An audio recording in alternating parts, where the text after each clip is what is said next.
علب خان د کوم نن چې د عمران خان صاحب د خورۍ په شمول باندې کوم شپېتو کسانو ته د فوجي عدالتونو نه سزاګانې ملو شوې نو د فوجي عدالتونو د سزاګانو پاکستان تحریک انصاف و چې موږ به د دې خلاف اپیل جمع کوو د پاکستان تحریک انصاف اپیل د یورپی یونین د امریکای او د برتانیې په دې باندې نیوکه چې را فوجي عدالتونو کې خلکو ته د سیویلین ته په کوم قانون باندې دغه ورکړل کیږي سزاګانې ورکړل کیږي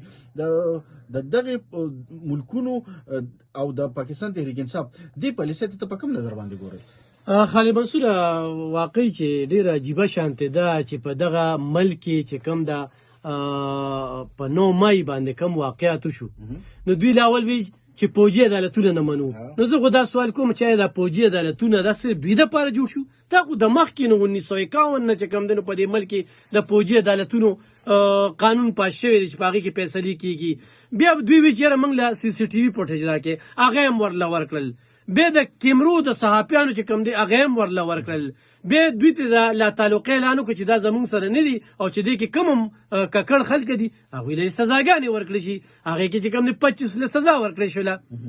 نن چې کوم شپېتو له سزا ورکړی شوله نو غټه خبره ته وکړم په دې کې د عمران خان صاحب خوری هم راغی نو چې کله یې خوری پکې راغی نو بس په دغه خو چې کله په کور راشي نو بیا دته چې کوم دی نو ملک هم رایاد شي او خپل مفادات هم رایاد شي او چې کله په کارکون راتله نو هغه نه د لا تعلقې اعلان کړو نو یو خبر ته کومه چې هلته کې د امریکې هم زور دی د برطانیې هم زور دی د اسرائیل هم زور دی د هغې بیانیې له چې کومه وده دی ورکوي لګیا دی او نن د هغې واضحه ثبوت راځي چې د دغه ټولو خبرو نه چې یاره موږ دام نه منو دام نه منو دام نه منو او نن و چې یاره دا خو دغه دي زه به ټرایل کوم عدالت ته به ځم اپیل به د دې خلاف جمع کوم خو علب خان دی کې یو مهمه خبره زه ته بله کوم چیرې لکه کوم د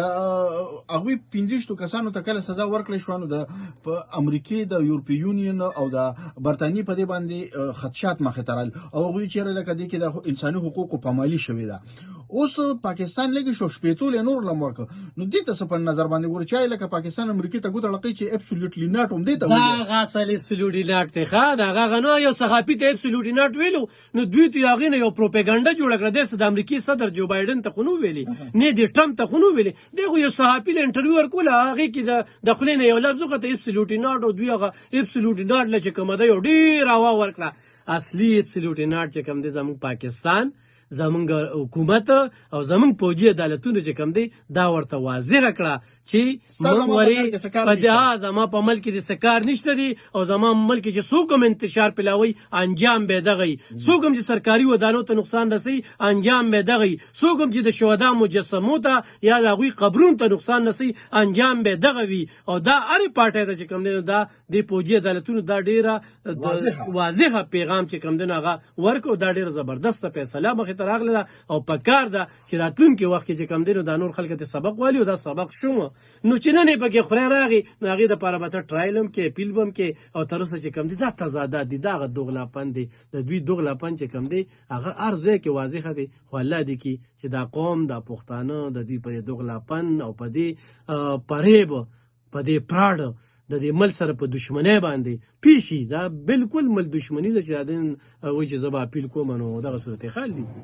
ډېره زیاته مننه علب خان